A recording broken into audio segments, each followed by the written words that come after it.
네, 됐고. 자, 고대 사회 성격과 이제 고구려 백제, 고대 사회사 부분을 이제 할 건데, 고대 사회사 부분에서 뭐 볼 건 없어요. 그래서 주로 이제 그 어느 부분을 보냐면, 육두품의 동양이나 골품제 정도? 요 정도 이제 좀 봐주시면 될 것 같아요. 그래서 이제 그 고대 사회사 이제 보면요.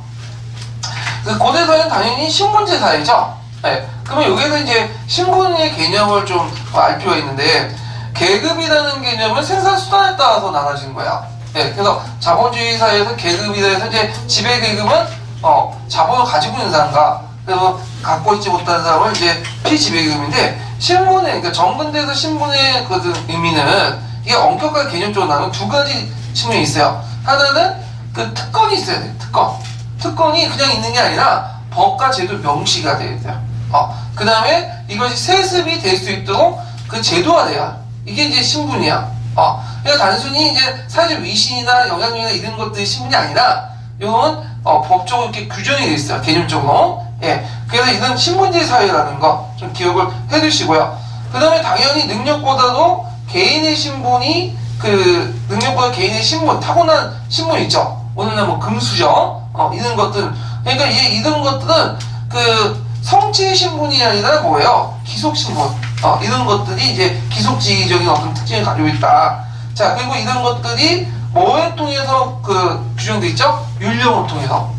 그래서 규정이 있다. 이렇게 이제 기억을 해두시면 되겠죠? 자, 고구려 사회를 이제 보면요. 좀 편집이 앞부분에 뒤에 좀 잘못됐는데, 지배계급은 당연히 왕족인 계로보 고씨와 오부 출신의 귀족들이 있죠. 그래서 이제 특히 왕비족으로서 연나부, 전료부라고 하죠. 연나부 귀족들이 이제 있고, 그래서 전 왕족과 손오부가 있고요.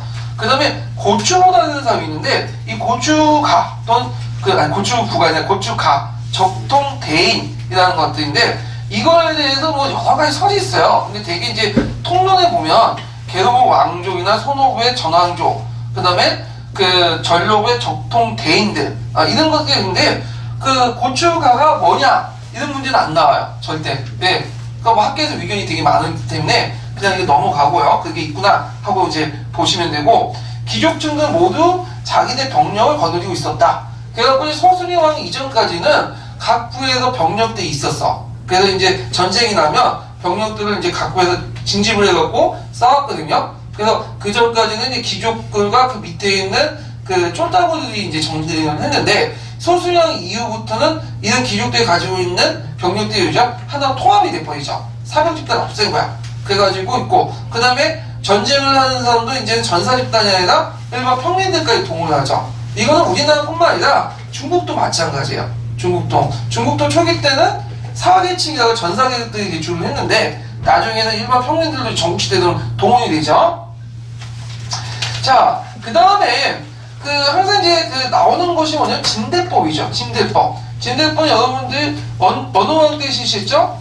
복청왕 때 을바수의 건의를 받고 이제 지냈는데, 목적은 왕권 강화야. 그래서 홍련한 춘경기 때 그 농민들이 몰라버려갖고 밑에 이제 그 부족장 밑으로 들어가니까 안 되겠다 해가지고 이들에게 이제 뭐냐면 홍련 춘경기에 쌀을 대주고 약간의 이자 성격을 갖고 있는 그 이자를 받는 그런 제도가 이제 그 진대법이고, 이게 우리나라 최초의 한국제도, 진울제도거든요. 그래서 이 제도가 이제 뭐냐면 고려시대 때는 흑창, 또 을창, 조선시대는 상경창, 이런 거로 이제 했다. 이런 내용도 있는데, 요거와 관련된 내용들 한번 읽어볼게요. 지도서 310페이지에 한번 펴볼까요?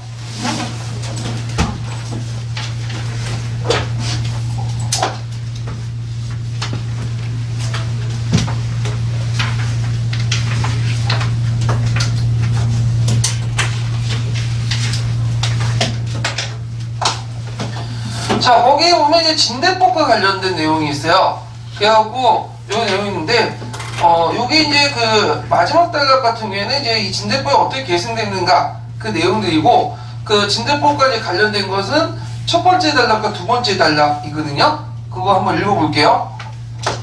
흉년 춘분기에 국가가 농민에게 양국을 대여해주고 수확기에 갖게 한 건 근대시대의 구율제도이다.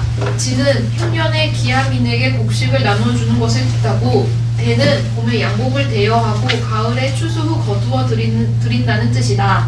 이러한 제도는 고구려 때 194년 10월 고국천왕이 왕권 강화를 위해 국상 을파소의 건의에 따라 매년 3에서 7월에 관가의 곡식을 가구수에 따라 차등을 두어 대여하였다가 10월에 혼납하는 것을 상식으로 시행하도록 하였는데 이것이 우리나라 진대법을 실시한 최초의 기록이다.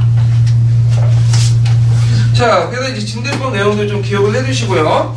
여기서 말하는 을파소는 출신 배경이 좀 낮죠? 오부 출신이 아닌 이상은요. 자, 그 다음에 이제 그 외에도 형사치수제, 소옥제, 그 다음에 뭐 전서법 등등인데, 전서법은 이제 그 두 가지 견해가 있어요. 고구려 토지제도인데, 개별 경작이냐, 집단 경작이냐, 이렇게 이제 두 가지 견해가 있다는 거. 전서법은 어디에 포함되어 있죠? 단양 적성비에 기록되어 있죠. 그래서 형사치수제와 소옥제도 그 지도서에서 뭐 375페이지, 376페이지 있는데 찾아보세요. 이거는요. 예. 그 다음에 백제의 사례를 보면 왕족인 부여시, 왜냐면 이 계통이 이제 여기 부여시라고 이제 알 수 있듯이 어디서 내려온 계통이라고 볼 수 있어요. 부여. 그래서 이제 고구려 제 중국적 사서에는 그 부여라고 하지 않고 여라고 하지, 여창 뭐 이런 식으로. 왜냐 그 중국은 단성을 사용하거든요. 복성이 아니라. 그래서 단성을 표시를 해요. 여창, 여시를 사용해 기록돼 있고, 팔성 기족이 있죠. 원래 이제 한성 시대부터 있었던 진시, 해시, 그 다음에 이제 후에 이제 사비나 옹진시대 가면서 사시, 연시, 뭐 백시 이런 그 팔성들이 있었다. 자, 그래서 이렇게 이제 기억을 해두시고요. 페이 지배계급으로서는 대부분 농민, 천민, 노비들이 다수 존재했고, 율령은 살인자, 반역자, 전쟁에 패한 자에게 모두 사용을 취하고, 가난한 자는 노비, 남의 물건을 훔친 자는 두 배로 물게했다. 그래서 좀 고구려보다는 약간 이제 좀 덜했다, 강력하지 못했다는 이제 알 수 있는데, 자, 그 다음에 뒤에 넘어가서요. 신라사회 보죠. 신라사회. 자, 신라사회는 이제 그 좀 기록이 많기 때문에 좀 많이 나와 있어. 그 신라사회는 이제 신분제도로서 이제 볼게 골품제죠. 골품제. 근데 우리가 이제 골품제 신라사회 같은 데만 있었나? 그건 아니고, 그 고구려 백제도 분명히 있을 텐데, 그 신분제가 기록이 없기 때문에 정확히는 알 수 없죠. 골품제에서는 골품제는 뭐가 뭘로 나누죠?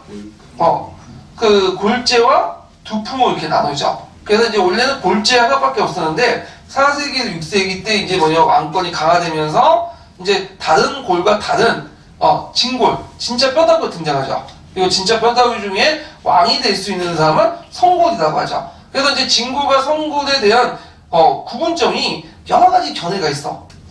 근데 그거 예전에 제가 어떤 식으로 배웠냐면, 제가 고등학교 때는 뭐 박석김 중에 박석김 중에 예를 들어 김씨만 박석김 중에 서로 결혼하면 성골, 그렇지 않으면 다른 성과 섞이면 진골, 이런 식으로 배웠거든요. 근데 이거는 일본 사람들이 주장한 견해들이고, 그 후에 이제 또 교과서에 어떻게 되어 있냐면, 예전에 설명한 것처럼 진흥왕이 동률계와 사률계가 있죠. 그 아들 두 명이. 그래서 처음에 이제 했다가 동률계가 사륜계와 차별시키기 위해서 동률계통은 성골, 사륜계통은 진골, 이런 것도 있는데 교과서 견해예요. 근데 이것도 하나의 견해야. 학자마다 의견이 많아. 왜냐하면 삼국사기, 삼국유사에 진골과 성골이라는 개념들이 그렇게 많이 쓰이지 않아요. 가끔 3-4개 나오거든요. 그래서 이걸 학자들 의견이 많기 때문에 진골과 성골의 기준이 무엇이냐, 이런 문제는 안 나와. 안 나와요. 자, 하여튼 이런 것들 좀 알아두시고, 그 다음에 두품인데, 두품 같은 경우에는 원래는 1두품에서 5두품까지 있었죠. 그러다가 이제 6두품 나중에 생긴 건데, 이 두품도 예전에 얘기한 것처럼 두 가지 견해가 있어요. 그래서 이 두품은 능력에 따라서 그 골 쪽을 제외한 요 안에서, 두품 안에서 자유롭게 움직일 수 있다는 견해와 그게 아니다는 견해도 있는데, 그런 것들은 그냥 참고로 알아두시고요. 자, 그래가지고 이렇게 해서 이제 골품제, 골의 골자, 두품의 품자를 따서 골품제도 하고 있고, 그리고 이 골품제도는 어디에서만 적용될까요? 국인만. 요때 국자라는 것은 나라 국자의 의미가 아니라, 보통 우리가 이제 수도를 그 당시에 뭐라고 했죠? 국이라고 했죠. 수도를. 그 중국에도 그렇고, 수도에 사는 사람들이라는 뜻이, 왕경이라는 뜻이에요. 그리고 그 지방에 사는 사람들은 뭐죠? 노인이죠. 그 노인법에 의해서 있는데, 이런 이중적인 통치제도는 그 신라만 보는 게 아니라 고구려가 백제 중국에도 보여요. 그래서 중국 같은 경우에는 왕정인을 뭐라고 했죠? 지배층을 인이라고 하고 그 다음에 피지배층을 민이라고 했죠. 예, 그거 연결시켜서 이제 보시면 될 것 같아요. 그 다음에 이제 또 하나 특징은 뭐냐면 신라 후기 때 이게 이제 1, 2, 3두품은 평민화됐고 신라 후기 때는 4두품이 평민화됐고요. 그 다음에 등남이라는 계층들이 등장하는데요. 등남. 예, 등남은 채치원의 기록에 나와있죠. 채치원에 그 등남이라는 계층이 이제 일어나는데 등남은 이제 학계에서 통상적으로 누굴 뜻하냐면 육두품을 뜻해요. 육두품. 근데 포세미에서 어떻게 나와있냐면 그 나중에 그 9세기, 10세기 때 몰락한 진고귀족들과 그 다음에 왕의 그런 그 왕권 성장에 기여했던 왕의 집권 과정을 도와줬던 두품 세력들, 육두품 세력들이 젖대가지고 등남이 됐다. 이런 설이 있는데 이건 그냥 개 무시하시면 돼요. 그냥 등남은 육두품이다. 푸셈은 그냥 자기 견해를 얘기한 거야. 그래서 등남은 보통 육두품 이제 해석을 하시면 되고요. 그 다음에 그러면 골품제의 기능과 이제 한계를 이제 보면 거기 한문 해석 부분이 있죠. 그래서 두품과 골제에 따라서 옷이나 사는 곳이나 뭐 장식머리 다 이런 것들이 규정돼 있어. 그래서 혼인, 가옥, 그릇, 위생할, 우마차 장식 등 했고 그 다음에 또 그게 간등제가 연결돼 있죠. 그래서 5등급은 어디까지 올라갈 수 있죠? 오간등이 골쪽들은 진골들은 오간등인 대하찬. 그 다음에 육두품은 6등급의 아차까지 승진이 가능하다. 그 이상 더 올라가려면 유튜브는 중위가 설정돼 있죠. 예, 이런 내용들 좀 기억을 해두시면 될 것 같아요. 자, 그래서 이제 지도서 관련된 내용 한번 읽고 넘어갈게요. 지도서 377페이지.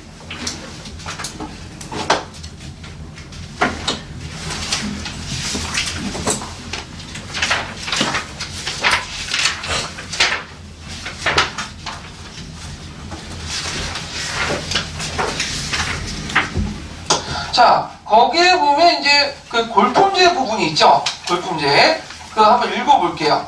물론 여기에 나와 있는 골품제 견해는 그냥 이것도 뭐예요? 하나의 설이야. 특히 이제 진골과 골품은 성골 나눈 것도 하나의 설이라는 걸 이제 염두에 두고 읽으셔야 돼요. 예. 377페이지요? 예. 골품제.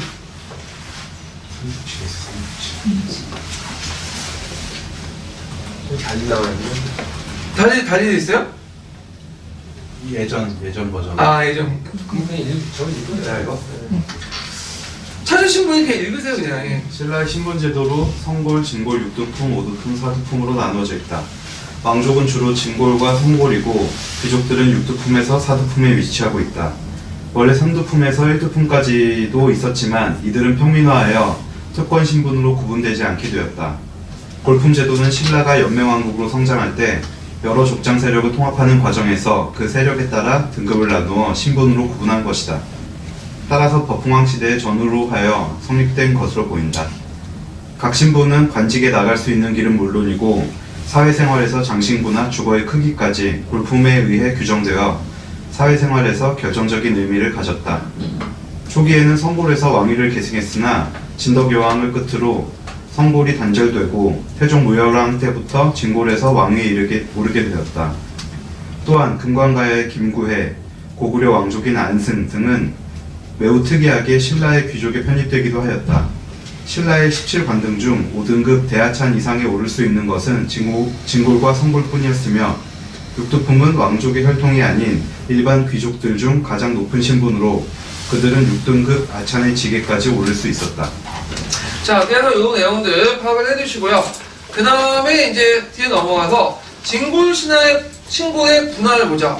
자, 신라하대, 이게 신라하대는 중하대에 이제 포함되는 건데, 이제 중대 전제 왕권이 강화되면서 왕실의 권한이 강화되죠. 그러면서 예전에는 같은 진골이 다 진골이었죠. 이걸 이제 그 7세대 공동체설이라고 하는데, 근데 유교식이 이제 헐족관념이 들어와서 니니찌, 그 날 중심으로 해가지고, 그 5세대를 중심에 5세대는 세대라는 개념은 나를 포함한 거예요. 네, 그래서 그 5세대는 나와 중심에서 고조한 아버지까지. 그리고 대라는 개념 나를 빼고 4대죠. 그 세대는 나를 포함한 거고 대는 나를 빼고 4대니까 이것도 고조한 아버지죠. 네. 자, 여기가 이제 있는데 이것도 이제 시간이 지나면서 아까 이제 그 뭐냐면 오묘제에서 볼 수 있듯이 중국 혈통관념보다 뭐예요? 더 축소되죠. 그래서 이제 뭐 3대, 2대 이렇게 나눠가는데 그래서 이제 하여튼 거기에 들어가는 사람 나를 중심으로 왕을 중심으로 해갖고 뭐 5대 안에 들어가는 사람 1골 그 다음에 그렇지 못한 사람은 2골 그래서 1골들만 왕이 될 수 있어요. 그리고 2골은 그냥 관료귀족 대등만 될 수 있죠. 그래서 이제 중하대 그러면 특히 하대 들어가면 어떻게든 1골이 되려고 어떻게 해요? 왕위 계승이 상당히 계승 경쟁이 활발해지고 그 과정에서 도태하는 사람도 되게 많고요. 그리고 1골은 자신의 신분을 계속 유지하기 위해서 뭘 했다? 근친혼을 했어요. 근친혼. 그래서 왕은 자기 친족들과 변했어. 같이. 그래서 이제 근데 물론 이제 첩은 많은데 첩은 이골도 이제 할 수 있고 다른 여자도 할 수 있는데 이 사람도 왕비가 될 수 없는 거야. 그냥 첩이야. 그래서 이제 그 내용들이 그 밑에 있죠. 이 근친혼과 관련된 내용들이. 자, 그래서 이제 있고요. 골품제 붕괴를 보죠. 골품제. 자, 한국사 특강에 있는 내용인데요. 자, 일단은 육두폰 세력의 신분 상승의 한계. 요 물왕계에서 내물왕계 변하면서 왕위 계승 전쟁이 활발해졌다는 거. 그래서 이제 진골 집단의 분열과 싸움. 그래서 이걸 뭐라고 하죠? 분지야라고 하죠. 그 다음에 96 각간, 같은 것들이 이제 난들이 이제 그 대표적인 난인데, 그 다음 지방세력 강화해서 그 지방세력들이 차별받았잖아요. 지방 호족들이. 그래서 이제 그 너무 경주 중심 골품제도 때문에 지방세력까지 수용하지 못해서 점점 어떻게 될까? 이들은 그냥 반발, 이런 것들 좀 있고요. 활동적 측면에서는 부계계보가 되게 강조됐다. 그래갖고 예전에는 모계나 첩계로 이어지는 경우가 있는데 요즘에는 부계계통이 강하다. 그래서 신라 왕통의 초창기 때 모습은 좀 보면 사이가 왕이 되는 경우도 있어요. 첩계가 그러니까 첩계가 좀 근데 사이가 왕이 되는 거고 모계 쪽 연결된 것도 있는데 중한에 넘어가면서 중국식 어떤 부계 활동주의로 넘어가면서 이제는 왕통이 북의 쪽으로만 이제 넘어가는 그런 형상들이 보이고, 그 다음에 중국의 어떤 성시제도 도입, 이것도 이제 활동관념을 축소시키죠. 성시제도는 6세기 중반 때 도입을 했죠. 그리고 오물제 등에 볼 수 있는 친족 집단의 분화, 분지야 이런 것도 있고요. 그 다음 경제 측면을 보면 사원은 매기가 토지 소유 확대와 경병을 통한 대토지 소유와 왕실로부터 매전 매인 개간을 통한 방법 대토지 소유하거나 그 다음에 농민몰락 그래서 이제 이때 중앙정부와 그 귀족대 가혹한 통치로 인해서 저항이 일어나죠. 그래갖고 이제 그 뭐냐면 원종 예노의 난 이런 것들 이제 보시면 되겠죠. 자, 그래서 이게 좀 말이 안 되는 게 잠깐만 왕실로부터의 매전 매입 개간을 통한 왕실 왕실을 붙여보시면 돼요. 왕실이 이게 맞겠네요. 그래갖고 이런 내용들 좀 기억을 해두면 될 것 같아요. 자, 그 다음에 이제 한왕도인데 한왕도는 어느 왕 때 정비됐죠? 진흥왕 때 정비됐죠. 그래서 이제 한왕도는 왜 정비했냐면 이제 예전에 육부 동원체제였죠. 육부에 군대가 있고 그때마다 동원했던 건데 중앙에 군대가 없어. 그러니까 이제 그 친위 부대로서 한왕도를 이제 만들었다고 해요. 그래서 이제 그 한왕도는 원래는 이제 그 여자가 그 뭐냐면 원하라고 해가지고 두 여자들을 이렇게 내세워가지고 젊은 그 하람들을 끌어들이게 하는데 여자들을 왜 내세웠냐면 그 반에 가보시면 알아요. 학교 가보시면 그 남자들이 잘 안 따르거든. 못생긴 여자분도 안 따져. 나이 많고 젊고 예쁜 여선생이 있으면 우르르 몰려다니거든요. 그런 원리와 비슷하다고 보시면 돼요. 네, 금방 쉽게 이해되겠죠? 근데 그 여성 2명이 서로 질투를 해갖고 그 죽이죠. 한 명이. 그래갖고 안 되겠다 해갖고 그것을 이제 남자들이 뭐냐면 이끌게 하죠. 근데 이제 하는데 그 하람들을 보면 이제 영화나 드라마에 보면 꽃미남들이 많아요. 예쁘게 치장을 하고. 그래서 이제 이것이 이제 예전에 그 모습들이 이어받았다. 여자들이 이제 하람을 이끌 때 그 모습들은 이제 이어받았다 하는데, 자, 뭐 그러면 시험 문제 안 나오니까 그냥 건너뛰고요. 자, 그래서 이게 배경을 보면 원시사회에서 이제 연령 집단을 조직으로 초등학교 부족단에서 전해오는 청소년 조직을 이어받았고, 그 다음에 구성을 보면 이것도 신분별로 구성되어 있어요. 그래서 진고는 출신은 한 명, 그 다음 승려 낭도 한 명, 그 다음에 그 이하의 그 계급들 낭도로 이렇게 구성이 됐다. 그래서 사회적 역할을 보면, 자, 사회 중견 인물의 양성한 교육적 기능을 가졌지만, 계급 간의 또 대립 갈등, 조직을 완화하는 역할이 있다. 왜냐면, 이게 같은 우리 신분별로 그러니까 각기 다른 신분들이 하나님과 낭도로 모였잖아요. 그러다 보니까 어울리다 보니까 서로 간의 반목이나 갈등이 없어지겠죠, 자연스럽게. 그리고 이제 하나님들의 업적들을 보면 불쌍한 사람이나 이런 사람 도와준 내용들이 되게 많아요. 그래서 이런 것들을 이제 했다. 그래서 이제 하나님은 이제 후에, 이건 나중에 얘기할게요. 이거 뭐 중요한 거 건너뛰고. 자, 지도도 관련된 내용을 이제 한국에서 찾아보죠. 376페이지 펴볼까요?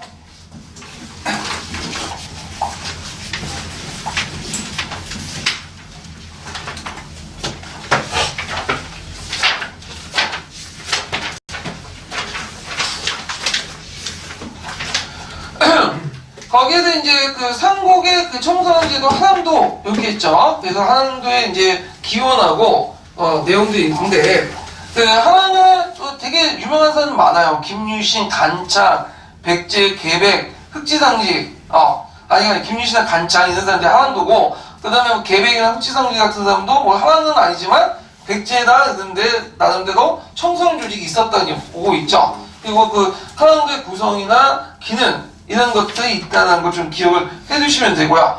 그 다음에 이제 그 김유신도 하남 출신인 거 아시죠? 그래갖고 이렇게 있는데, 그 김유신의 하남 중에 용화항도라는 게 있어요. 용화항도. 그 향도 조직의 기원이 됐던 거죠. 예. 자, 그래서 그거 한번 읽어볼게요. 요거는 두 번째, 직접 하남과 관련된 내용들만 읽어볼게요. 376페이지 두 번째하고 마지막 단락, 세 번째하고 마지막 단락이요. 국가에서 청소년 제도를 국가에서는 청소년 제도를 국가제도로 활용하여 나라의 안위에 보태기도 하였는데, 진흥왕 때 국가적 규모로 설립된 신라의 화랑제도가 대표적이다. 화랑도의 구성은 진골 출신의 화랑 한 명과 조사로서 지도하는 승려 낭도 한 명, 그리고 진골 이하 평민에 이르는 수많은 낭도로 구성되었다. 화랑도의 기능은 조직을 통하여 단체 생활과 공동의식을 수행하면서 사회의 전통적 가치와 질서를 체득하게 하고, 인재 양성의 교육 기능을 가지고 유능한 정치인과 양장, 용조를 양성, 국민 정신을 이끌어 주었으며, 불풍제 사회 내부의 대립된 계급 간의 갈등을 조절 완화할 수 있는 역할을 하였다. 자, 그래서 그 하남도의 기능 세 가지는 외워두셔야 되겠죠? 하남도의 어떤 사회적 기능 이렇게 써가면 그 세 가지 기능을 쓰시면 돼요. 자, 그 다음에 뒤에 넘어가면 이제 하남도에 뭐 세서 5개의 부분이 있는데,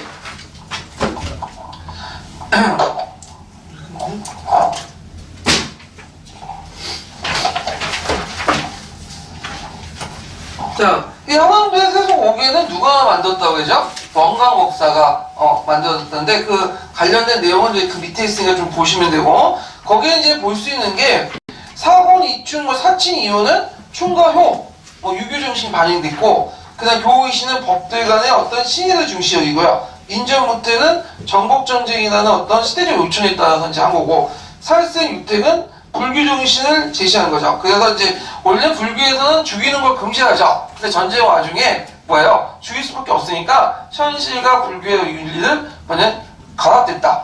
그래서 이제 이 원광 목사는 어떤 측면을 갖고 있냐? 이 세속오개의 특징은 국가불교적 성격을 갖고 있어요. 불교의 본질적인 모습보다는 국가불교의 어떤 성격을 많이 가지고 있다. 이렇게 이제 보고 있죠. 그 다음 임신석, 이석은 이제 주로 이제 두 명의 하랑이 유교경전을 기일로 익힐 것인가 맹세한 내용이야. 그래서 이제 그 하랑도 사상과 그런 것들 이제 한자 사용 연구에 그 도움을 주는 내용인데, 대충 내 내용을 보면 3년 내에 시경상서, 예기, 춘추, 자시전을 외울 것을 맹세한다. 그런 내용으로 구성이 되어 있어요. 그 다음에 난강비문이라고 이제 거기 보면 유불선의 현무한도가 하강도다. 친한 내용이 있고요. 하강도의 의의는 정복전쟁 시대에 정신을 구현했고, 하강정신은 국민단결과 삼국통일 원동을 크게 제공했다. 그래서 이제 그 간창의 얘가 있죠. 간창이 이제 계백장군한테 잡혔지만 또 한 번 돌격해갖고 이제 자살특공대가 잡혀갖고 목이 잘린 걸 보고 연희받은 신라 군대가 막 들고 일어나서 이겼다 뭐 이런 내용이 있는데, 근데 원시적인 거예요. 상당히 신라 사회가 낙후됐다는 거지. 이게 좋게 이해하려고 하지만 한왕도 자체는 뭐 일본의 가미가제 이렇게 보시면 될 것 같아요. 그래서 사회 수준이 신라 사회가 죽음을 그러니까 내 목숨을 버리더라도 국가에 무조건 충성해라. 지금 입장에서 좀 이해가 안 되는 부분인데, 그게 상당히 뭐냐면 신라 사회가 고구려 백제보다는 좀 원시적이었다. 정신 수준이 좀 낮았다. 이렇게 이제 볼 수가 있을 것 같은데 이렇게 쓰면 안 되겠죠. 그래서 왜냐면 이걸 쓰시면 돼요. 이게 가미가제랑 비슷하다. 좀 굉장히 궁극적인 냄새가 풍긴다. 그런 식으로 쓰면 틀린 거니까. 그래서 이제 이 한왕 정신을 되게 강조하는 사람이 누구죠? 후에 신채호죠. 신채호는 이걸 뭐라고 했어요? 난가사상. 그래갖고 이제 일본의 우리나라의 어떤 그 내려왔던 정통적인 사상이다. 근데 이게 난가사상이 언제 깨졌다는 거야? 묘충의 난 이후에 쇠퇴해가지고 그 조선 역사상 제1천의 대사건에서 모충의 난을 이제 뭐냐면 큰 의미를 뒀는데, 하여튼 이 난가사상이 기반이 됐던 게 한왕도의 사상이다. 이렇게 좀 기억을 해두시면 돼요. 자, 그 다음 통일신라 시대에 보죠. 통일신라 시대 때는 이제 좀 나왔던 부분이 뭐냐면 육두품의 활동사항이에요. 그래서 육두품의 이제 활동사항인데, 육두품을 이제 최치원이 그걸 뭐라고 했죠? 등남이라고 했죠. 등남. 예. 그래서 올라가기가 힘들다. 어디 올라가기 힘들죠? 높은 자리가 올라가기 힘든 거야. 그래가지고 그 육두품과 관련된 내용이 꼭 나오냐면 삼국사기의 설계도가 나. 그래서 설계도가 이제 원래 그 육두품이었는데 신라사에서 도저히 크지 못하니까 어디 갔어요? 당나라에 갔죠. 당나라에서 군인으로 활동하다가 열심히 싸워갖고 당태종부터 그 죽는 모습 보고 당태종 감동을 받아갖고 뭐 그 사람한테 뭐 여러 가지 죽음의 자기를 줬다. 그 내용들이 있는데, 그만큼 이제 신라 사회가 상당히 폐쇄적이었다. 육두품에게는 상당히 개방적인 사회가 아니었다. 이런 것들을 이제 볼 수가 있겠죠.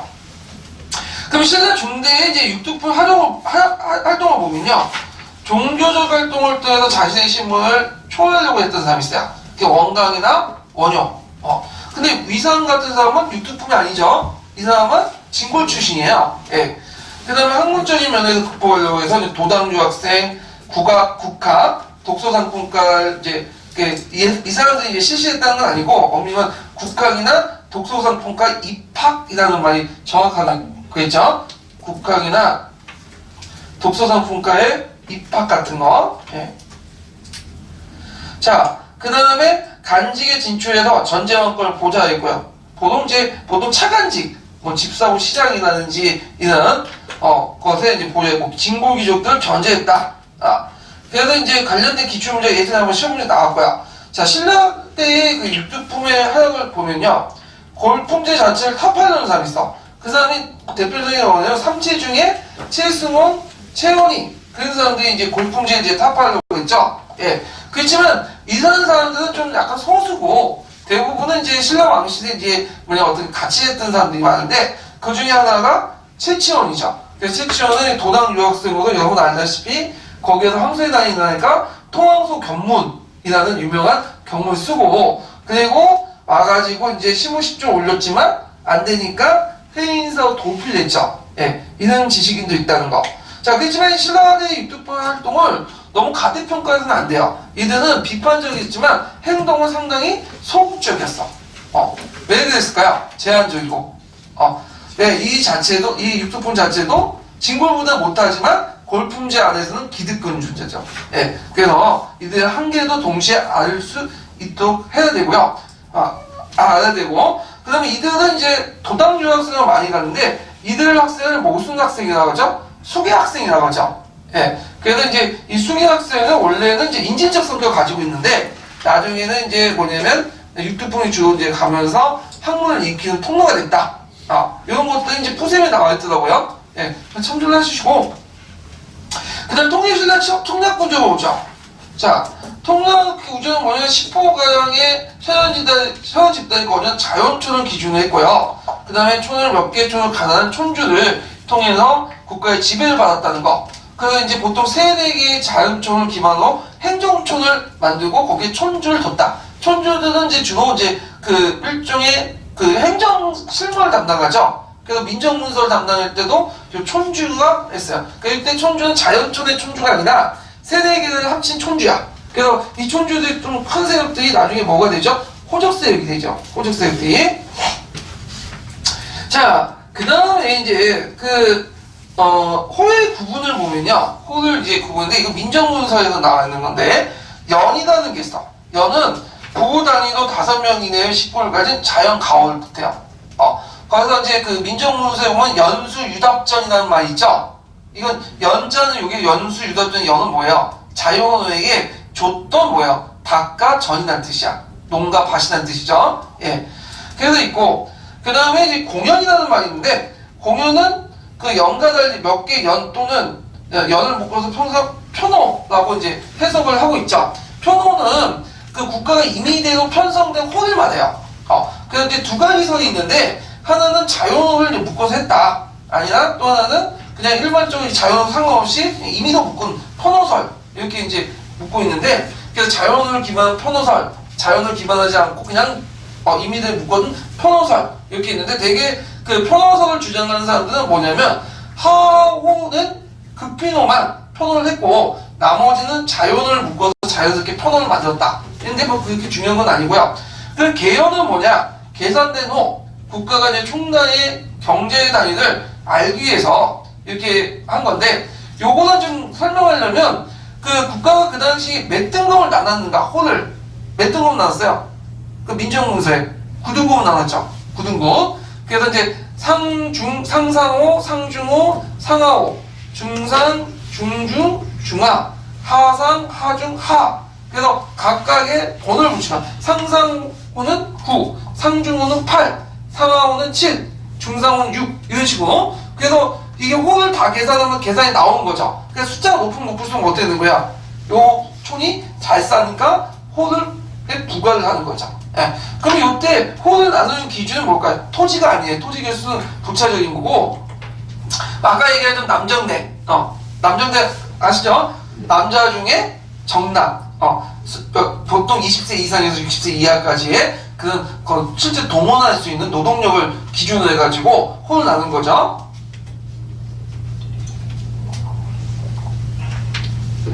자, 그 다음에 이제 뭐 귀족대세나는 뭐 다 알려주신 근위택. 근위택 아시죠?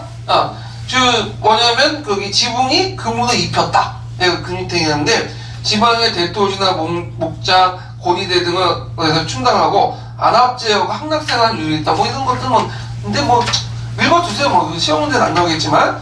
자, 그러면 관련된 그 내용들을 한번 지도서에서 한번 찾아볼게요. 네. 요 지도서 관련되는 촌주와 관련된 내용이야. 촌주의 내용이 지도서에 좀 자세히 나왔는데. 자, 307페이지 펴볼까요? 촌주와 관련된.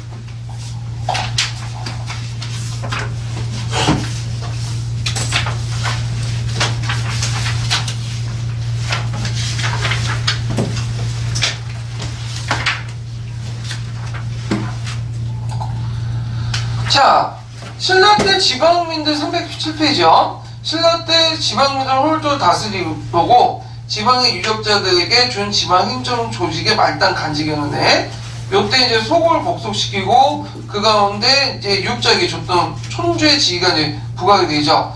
그래갖고 이제 삼국사기에 이제 관련된 내용들이 쭉 있고 내문학때 관련된 내용이 쭉 있는데 이거 한번 읽어보시고요. 그래서 이들은 이제 그 옆에 보면 되게 이제 이들은 10등급에서 13등급에 해당하는 간등을 가진 사오두품 신분에 해당했다. 근데 여기는 좀 가만히 살펴보면 뭐냐면 여기 10등급, 13등급은 뭐냐면 경위가 아니라 외이에요. 외이.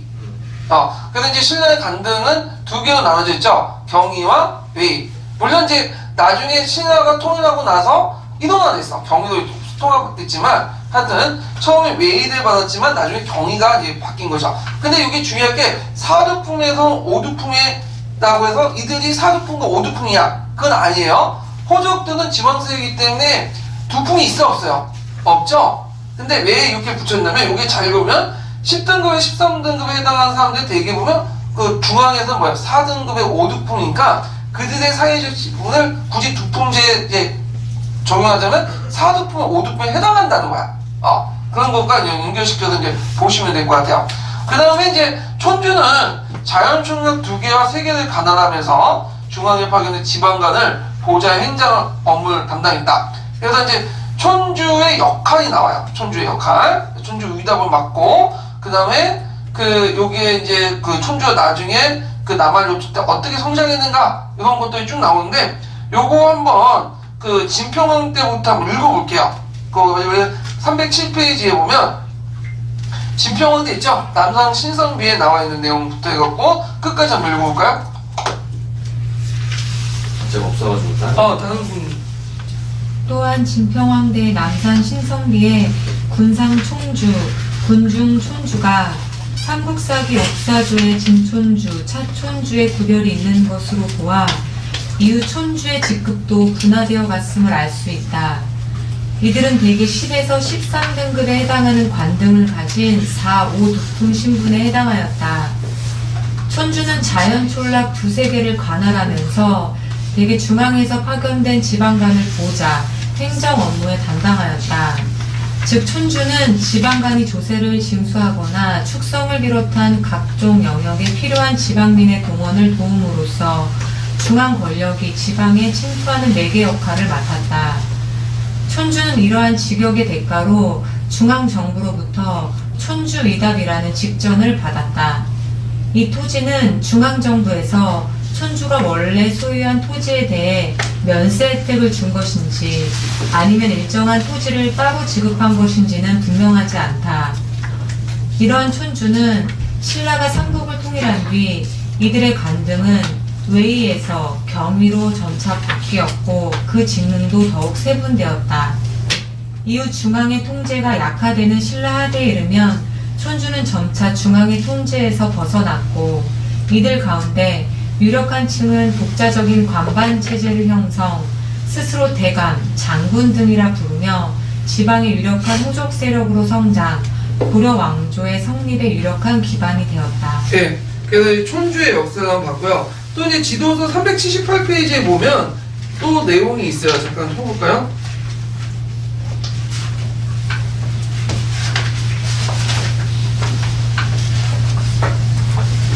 거기에 보면 이제 촌주와 관련된 내용이 있죠. 그리고 이제 촌주는 이제 역할이 나오고요. 그리고 이제 촌주에 대한 직위가 나오고요. 지위는 사회적 지위인데 5두품, 4두품 관련등은 아까 얘기한 것처럼 이들이 5두품, 4두품이 아니라 그에 걸맞는 등급에 걸맞는 두품이 만약에 대입할 경우에 이 정도 나온다는 거야. 그러니까 준한다 이렇게 해석을 하시면 될 것 같아요. 자, 이것도 그냥 각자 읽어보세요. 예, 이거 시간 관계상 건너뛸게요. 그래서 이제 촌주와 관련된 내용들 한번 정리를 해봤고요.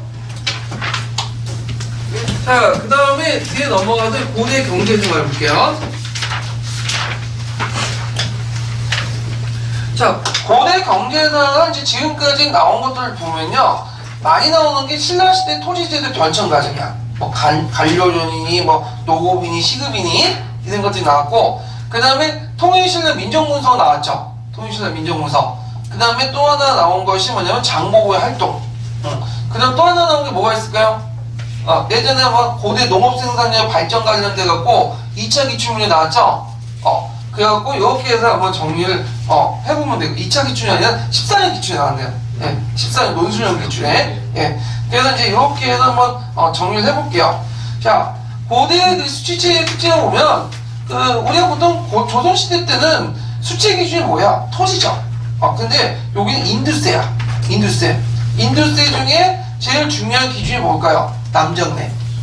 그래서 그건 왜냐면 아직까지는 토지 비옥도나 생산력이 농업생산이 미약했기 때문에 미약한 가운데서 농업생산을 높일 수 있는 방법은 남정네가 많이 보면 호에게 세금을 더 부과하는 것이 효율적인 거죠. 그래서 시대가 갈수록 농업생산이 올라갈수록 이 인두세적 요소가 점점 없어지고 토지나 재산에 부과하는 것이 좀 더 이렇게 근대적인 어떤 세법인데 아직까지는 그렇지 못했다는 것이 이제 있고요. 그래서 이제 중앙정부는 지방의 토착적인 촌주를 매개로 사람의 수와 혼을 기준으로 포와 곡식을 징수하고 축성과 제방 등의 부역을 동원했다. 그 다음에 토지 측량당인데요. 자, 그걸 경목법, 박이랑을 이제 기준으로 했고요. 그 다음 백제는 두락지 마직이라고 하죠. 파종란.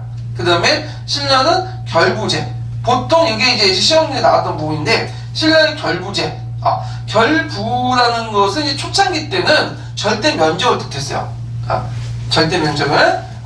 그래서 이제 있는데, 나중에 이제 고려 후기 때 들어가면, 중후기 때 들어가면, 토지 비옥도가 차이가 확 나니까, 이제는, 토지의 절대 면적이 아니라 생산량이 바뀐 거죠. 그러니까 의미가 좀 달라졌다는 거, 좀 기억을 해두시면 될 것 같아요.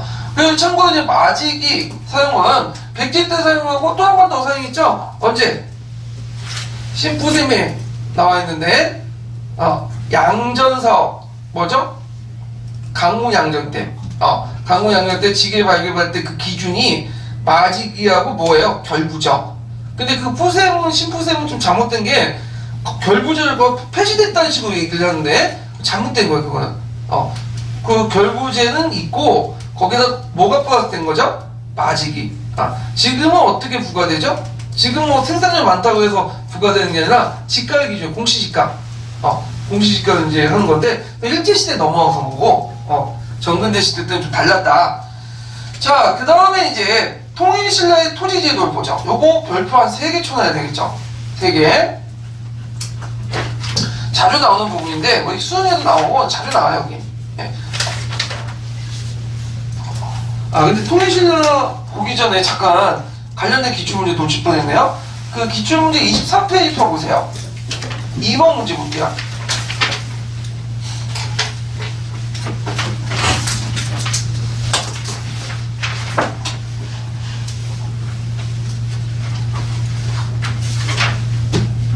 자, 94년도의 기출문제인데요.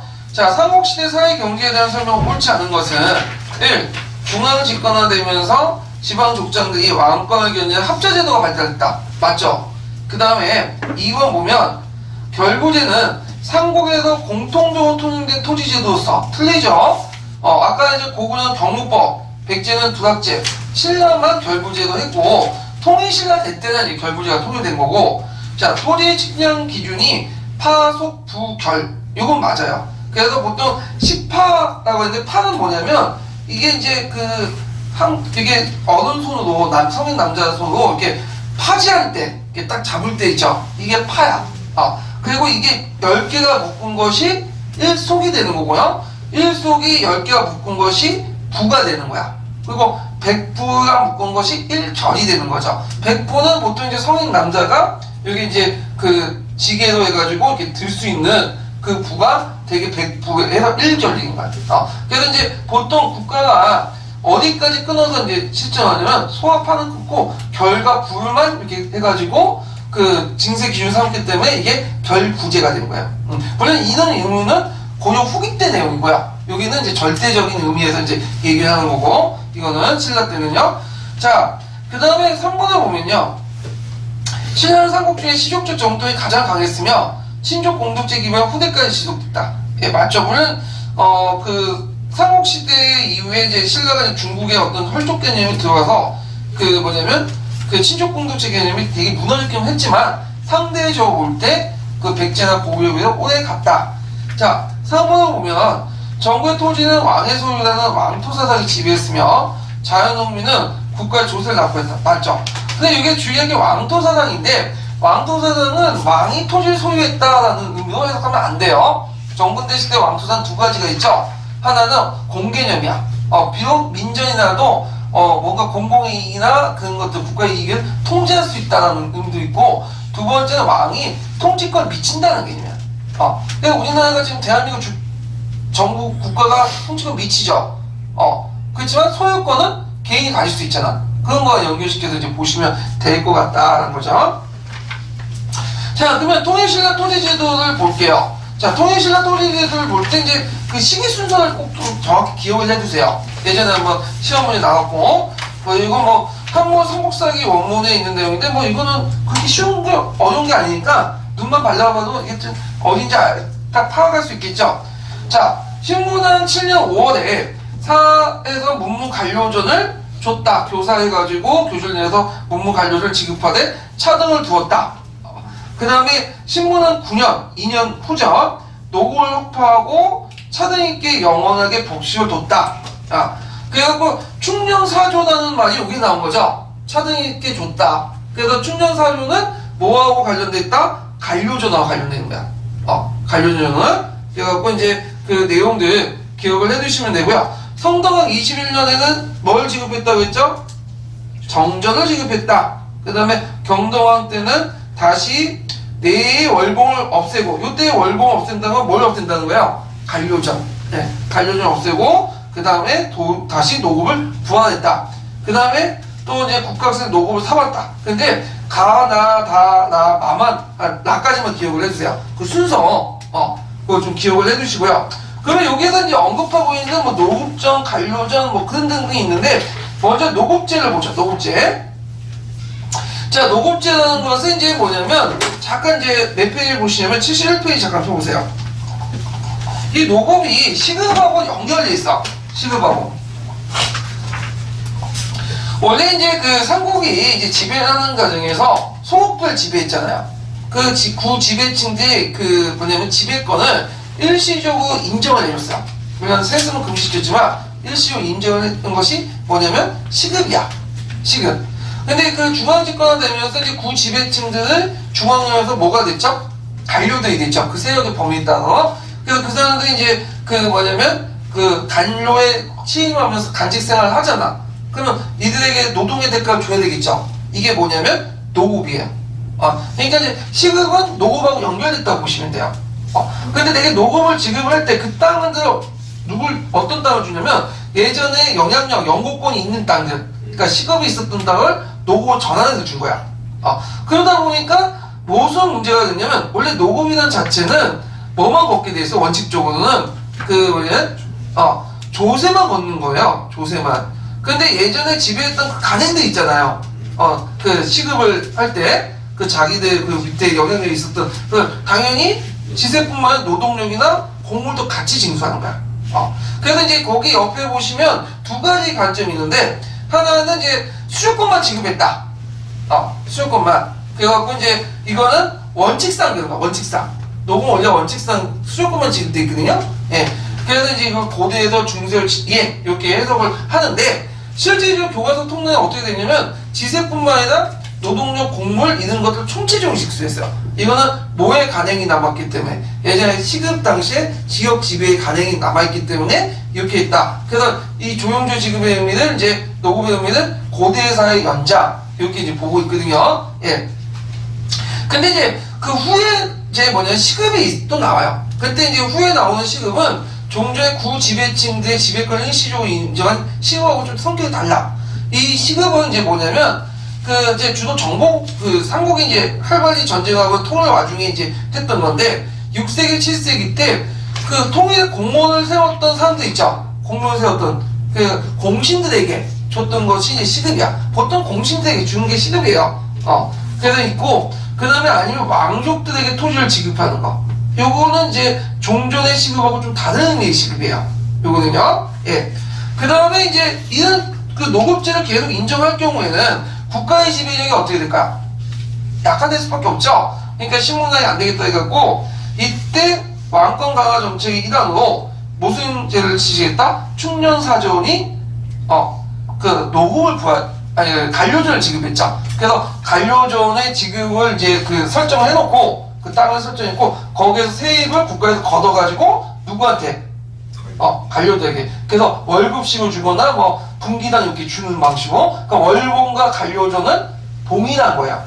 간료전은 지급 기반이 되는 거고 월봉이나 이런 것들은 월급대로 주는 거는 지급 방식이 있는 거죠. 그러니까 우리가 이제 그 뭐냐면 이제 교사가 되면 왜 월급 받잖아요. 월급은 어디에 나오죠? 세금에 나온 거잖아. 애들 그 등록금에 나온 게 아니에요. 등록금은 이제 학교 운영비에 쓰는 거고 등록금 가지고 택도 없어. 근데 이 등록금도 잘 안 내는 애들도 많더라고. 이거 배째라는 식으로 낼 수 있는데도 배째야. 제재 방법이 없어. 왜냐면 이제 뭐 얘네 뭐 만약에 등록금 안 냈다가 뭐 조업 안 시켜주면 난리 나잖아요. 그러니까 이제 이걸 또 경기도 교육청에서 또 와갖고 주고 국가세금 다 나가는 거야. 자 그래서 그 간료전 세원이고 지급 방식은 뭐다? 녹봉이에요.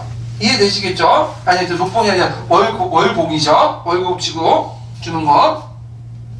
그래갖고 근데 이때 이제 지급 시기를 좀 봐야 돼요.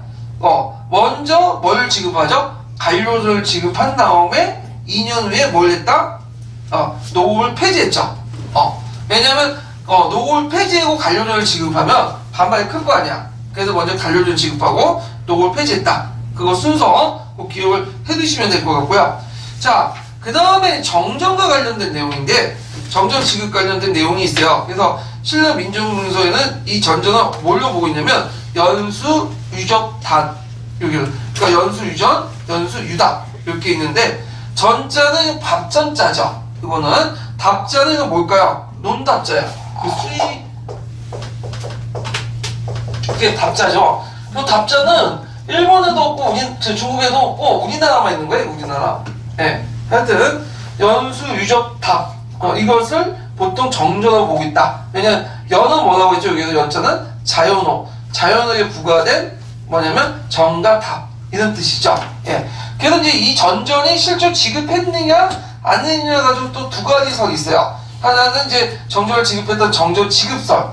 그 다음에 아니면 지급한 게 아니라 그 후에 뭐냐면 추인했던 추인설 이렇게 있는데 대개 보면 추인설이 되게 이제 주요 관점이죠. 왜냐면 이제 그 정전을 지급을 했다면 이게 해마다 바뀌어야 될 거 아니야. 한수하고 이런 규정이 되고 이제 소유권도 바뀌어야 되는데 소유권도 별로 없어. 그러니까 기존에 따라 그냥 인정해줬다는 거야. 예, 이렇게 이제 보면 되고요. 자, 그래서 이제 있고요.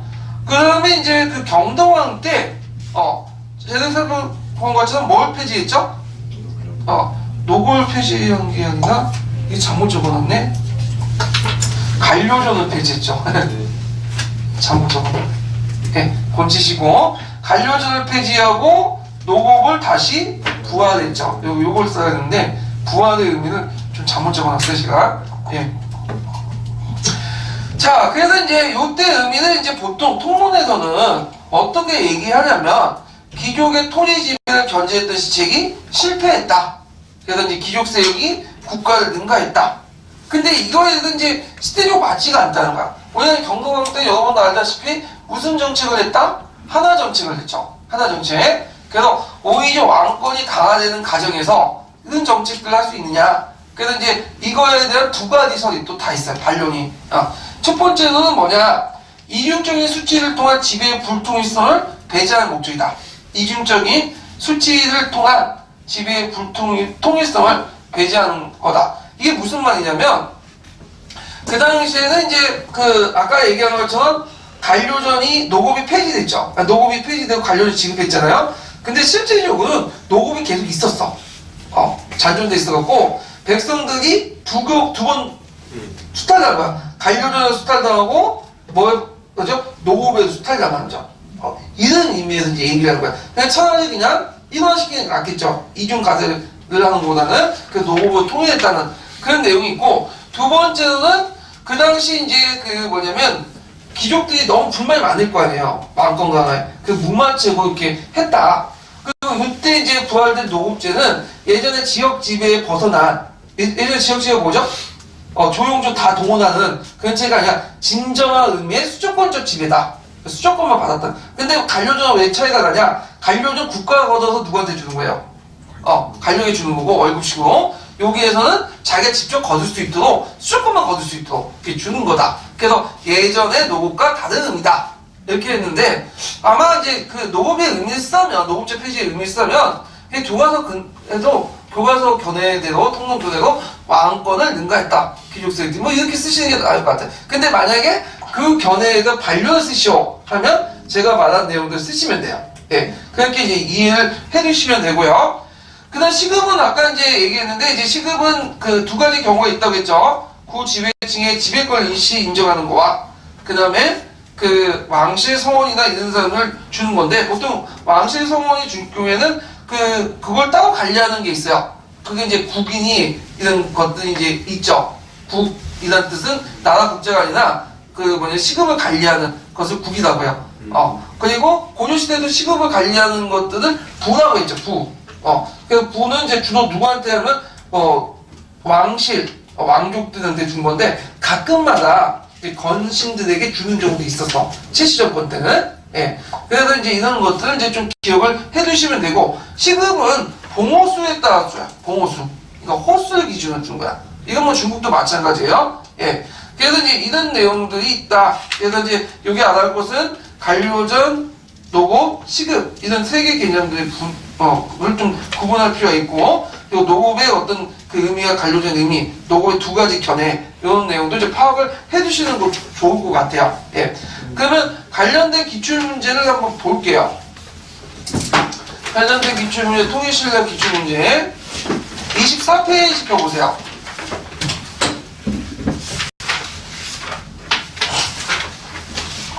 한 20페이지.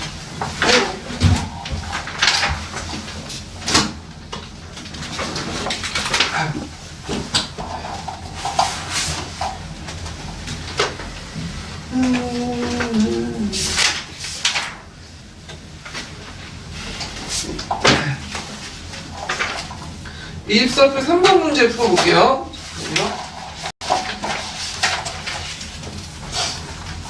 자, 3번 문제 보면 보기의 자료는 사국상의 토지에 대한 기록이다. 시대의 수로 배열한 것은, 자, 첫 번째는 뭐죠? 간료를 지급했을 노고를 먼저 폐지했어요.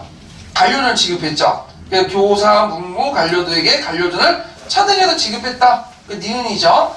그 다음에 두 번째는 노급을 혁파하죠. 하교 내에서 노급을 혁파했다.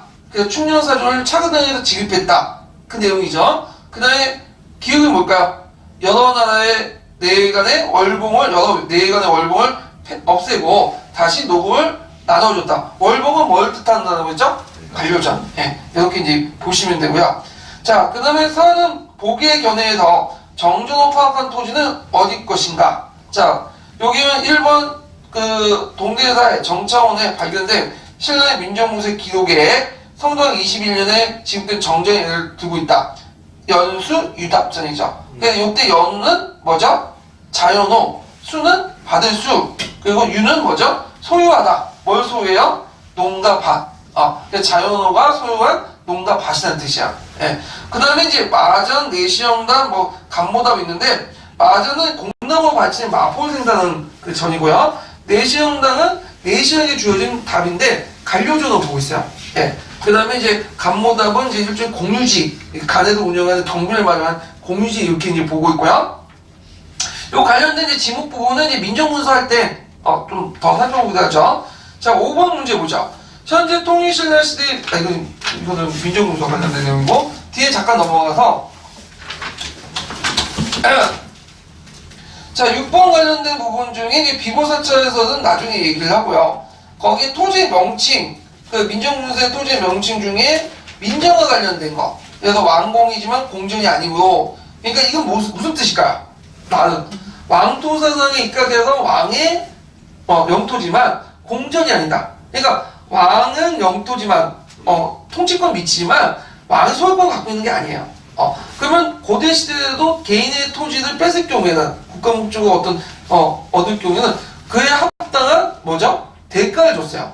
왕은 지금 그냥 뺏는 게 아니야. 그러니까 역적이나 뭐 모반할 경우에 그냥 뺏을 수 있지만 합당하게 그 가질 경우에는 뭔가 줘야 돼. 지금도 그렇잖아요. 예.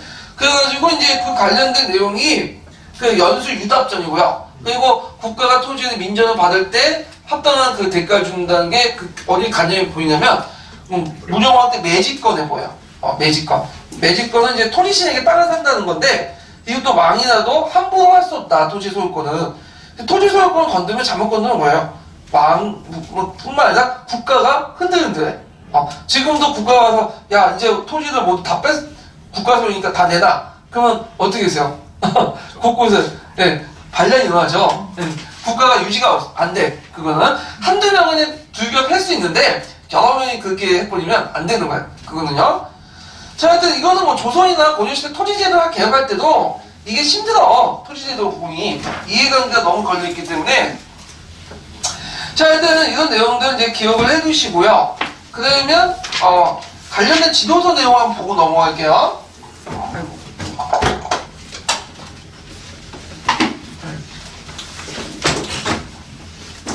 그 노고가 시급과 관련된 내용이 지도서 305페이지에 있어요.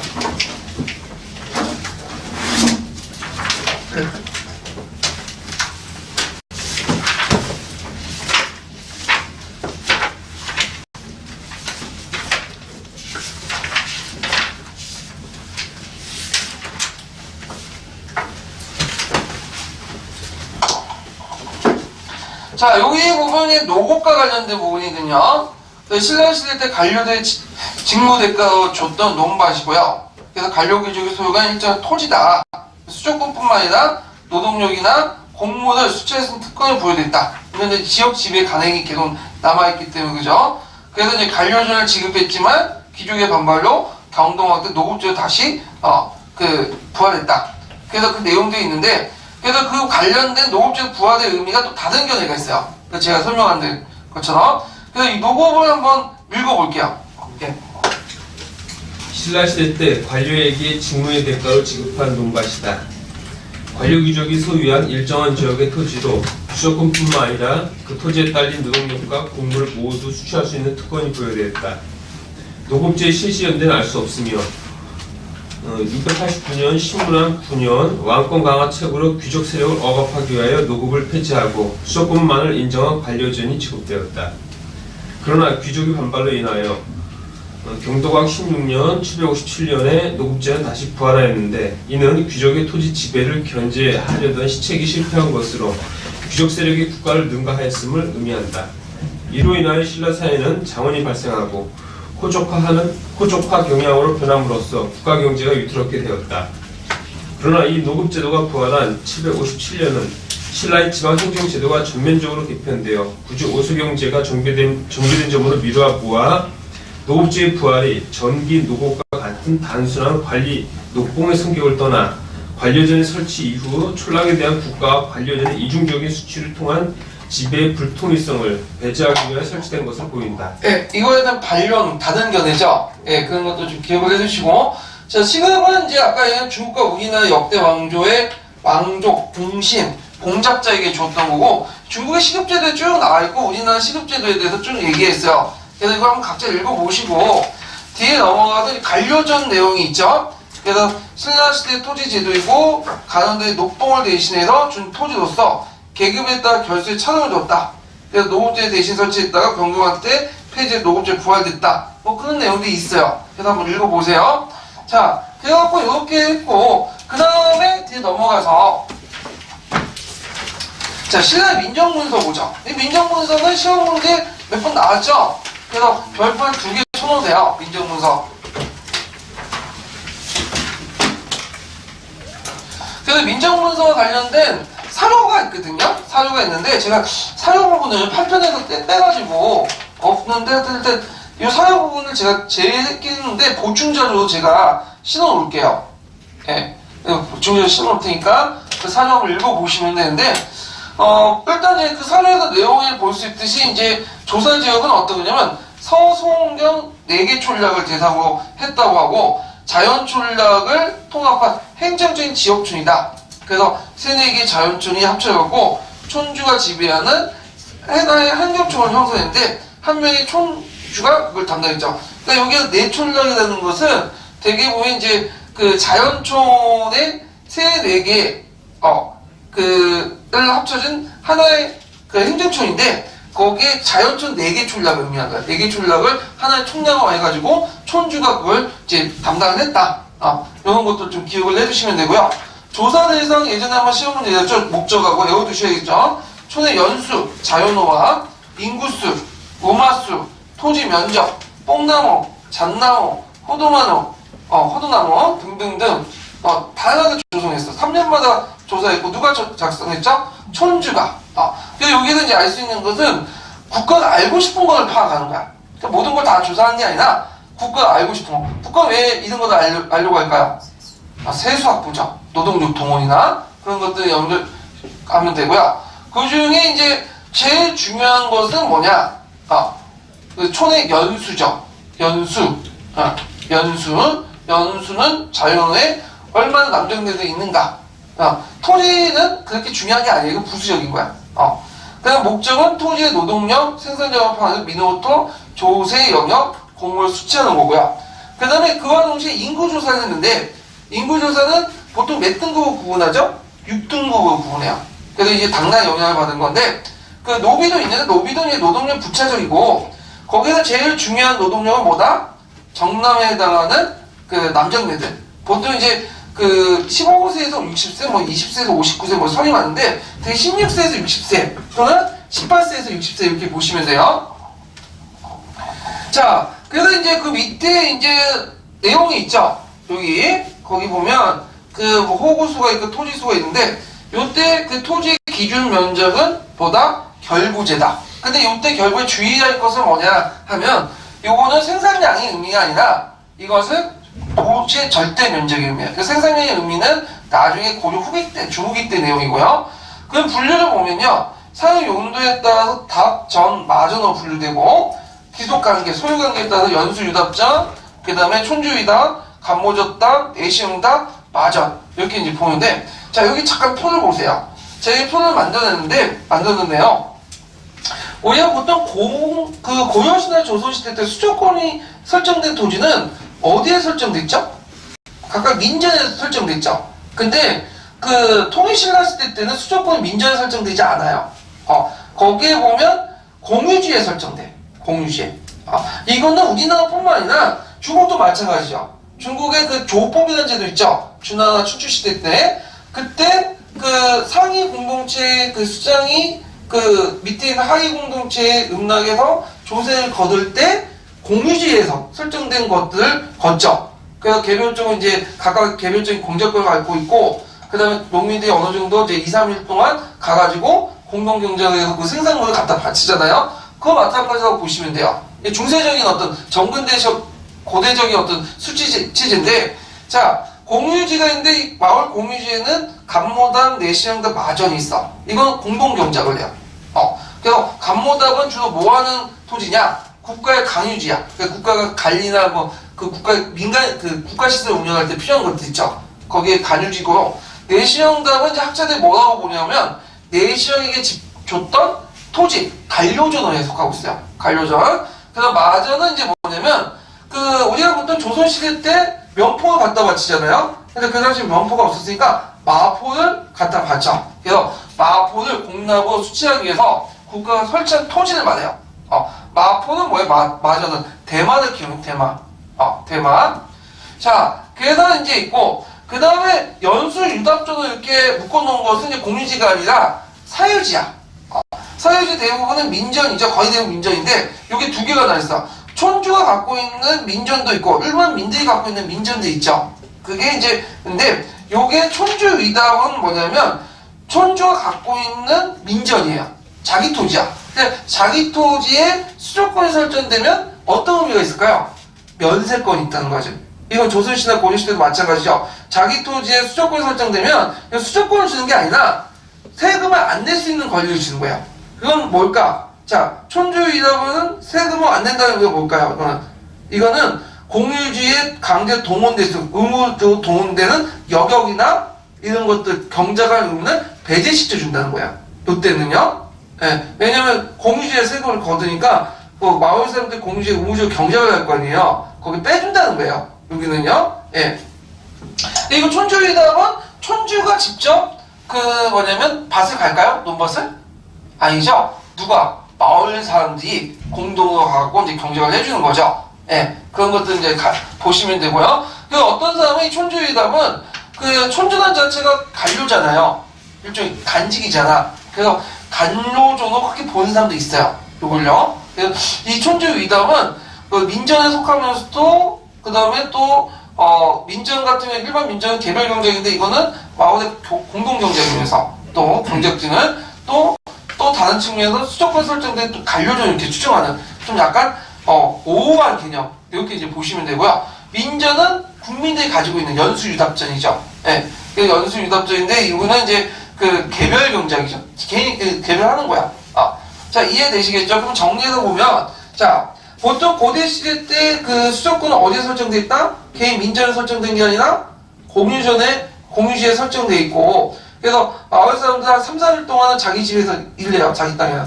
그리고 한 2, 3일 정도는 공유지에 일하거나 촌주 위답에 가서 일을 하는 거야. 그리고 촌주들은 자기가 이제 그 간직을 받고 일을 하는 대가로 자신이 국가에 내는 뭐 역이라든지 그 다음에 또 뭐 공유에 일을 하는 거 이런 것들 다 빼주는 거야. 이런 것들. 그리고 자기 토지에 또 수도권 설정됐기 때문에 넓게 보면 뭘로 해석할 수 있다? 관료적으로 해석할 수 있는 그런 여지가 있다. 이런 것들이 이제 내용이고요. 그래서 그 옆에 이제 지목 관련된 내용들 설명을 했으니까 좀 기억을 해두시고, 그러면 그 관련된 내용을 지도서에서 한번 찾아볼게요. 306페이지 펴볼까요?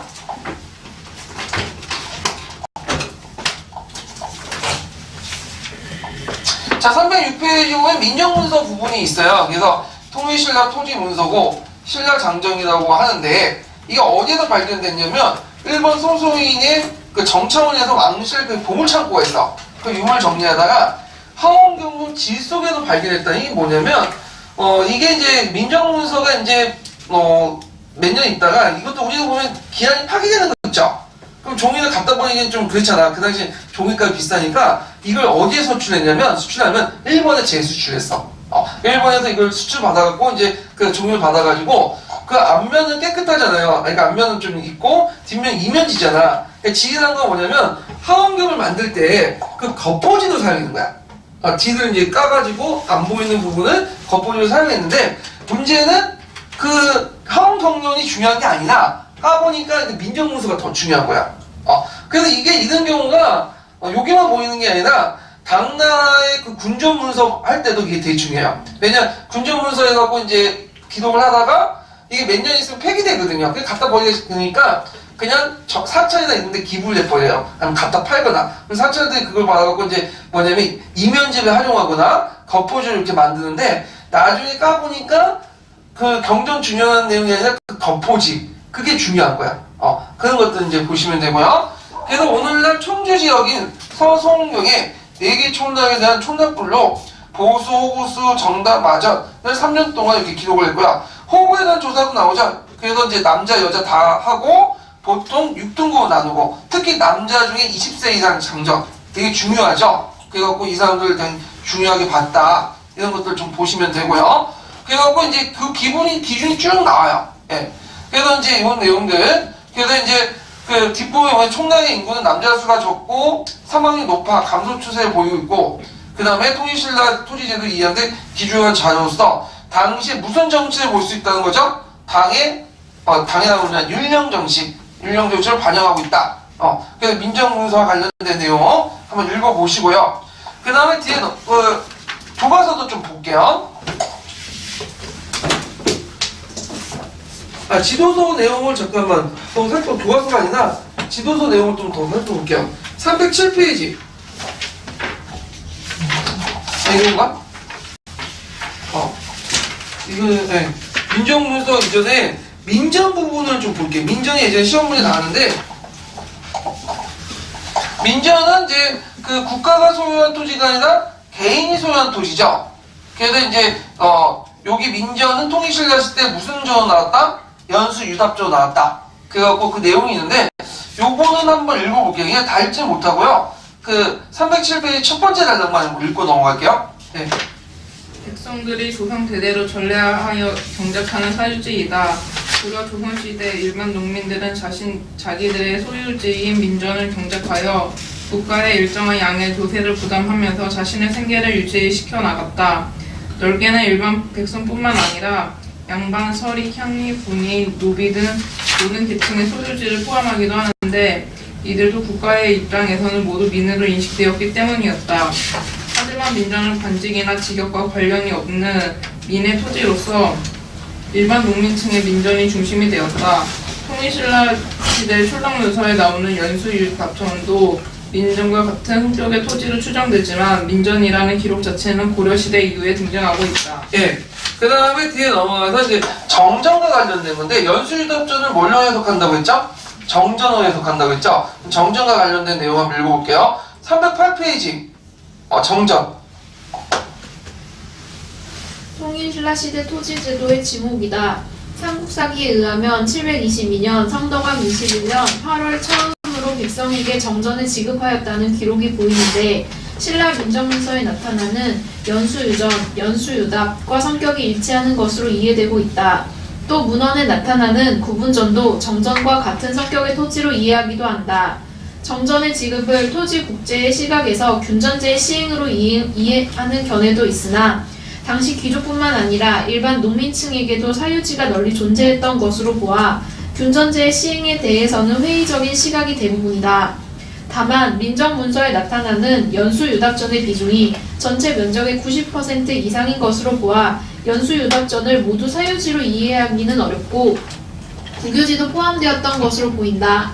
따라서 정전의 지급 역시 기본적으로 백성들의 사유지를 법제적으로 추인하였던 것이었고 다만 토지가 없는 백성들에게 국유지를 지급하는 조치가 뒤따랐던 것으로 추측하는 것이 합리적이다. 정전의 지급은 기본적으로 국가의 일정한 역을 담당하는 정을 대상으로 하였는데 신라의 경우에는 15세 이상의 장정을 여격에 동원한 사실이 확인된다. 예, 그래서 정전과 그 관련된 시행 내용들 좀 기억을 했는데 지급서가 추인서인데 대개 보면 추인서의 다수서이다 이렇게 보시면 돼요. 예. 자, 그 다음에 관련된 기출 문제를 풀어볼게요.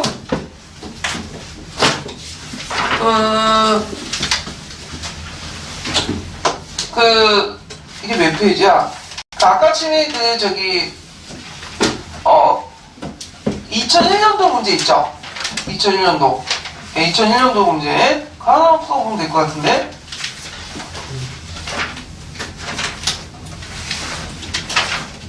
자, 여기 보면 현재 통일신라 시대의 농민들의 생활을 알 수 있는 자료가 나와있다. 이것을 작성하게 된 그 중요한 목적을 쓰고 이 목적을 알 수 있는 내용을 두 가지 기술하시오. 그래서 여기 자료 부분이 있어요. 원래는 그 01년 문제 자료가 있는데 그것을 기억을 못해 지금. 왜냐면 이게 예전에는 이렇게 공개가 된 게 2002년부터인가 공개가 됐어요. 2002년인가 2003년부터. 그래갖고 그 전에 문제는 되게 이제 학원에서 이게 할 때 너네들이 이제 한 문제씩 기억해와갖고 이제 그 복귀했거든요. 그러니까 이게 이제 남아있지가 않아 지금. 2002년도인가 2001년부터는 그 기억한 걸 이제 복귀해갖고 이제 했거든요. 예. 그래서 이제 남아있지 않은데 일단 목적은 뭐냐? 노동력과 생산 자원을 국가적 편제를 했고 관리하여 부역, 조세, 부가자를 삼는 국가 재정 기반 목적이고요. 내용은 아까 지금 쓰시면 되죠? 남녀별 연령고 6등급, 그다음 호등급, 9등급 이렇게 해서 인구수를 파악하고 소, 말, 개, 돼지, 가축수, 꽃나무 등등등 이렇게 쓰시면 돼요. 예.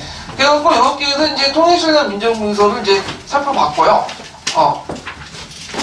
시간 관계에서 오늘 여기까지 할게요. 예. 그래서 다음 시간에 통일신라 대의무용과 장보고의 활동 부분을 이제 넘어갈게요.